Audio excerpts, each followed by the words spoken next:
दिवा प्रभाग समिती क्षेत्रात अनधिकृतपणे बांधण्यात येत असलेल्या 5 इमारतींवर ठाणे महापालिकेने सोमवारी कारवाई केली आहे। या अर्धव्याप्त व्यावसायिक व निवासी इमारती रिक्त करून त्या पूर्णपणे जमीनदोस्त करण्यात आल्या आहे। उच्च न्यायालयाने दिलेल्या निर्देशानुसार दिवा प्रभाग समिती क्षेत्रातील BR नगर येथील 2 इमारती, सद्गुरू नगरमधील 2 इमारती आणि दिवा शेड रोड येथील 1 इमारत अशा एकूण 5 इमारतींवर पोकलेन मशीनच्या सहाय्याने कारवाई करण्यात आली आहे। या 5ही इमारती तळअधिक 1 मजल्याच्या होत्या।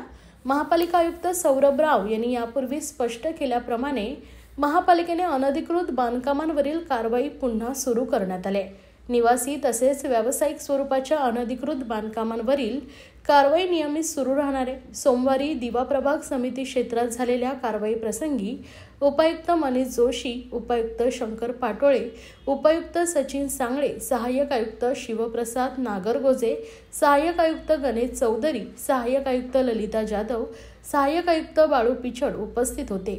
अतिक्रमण विभाग आणि प्रभाग समितीतील कर्मचाऱ्यांनी ही कारवाई केली आहे।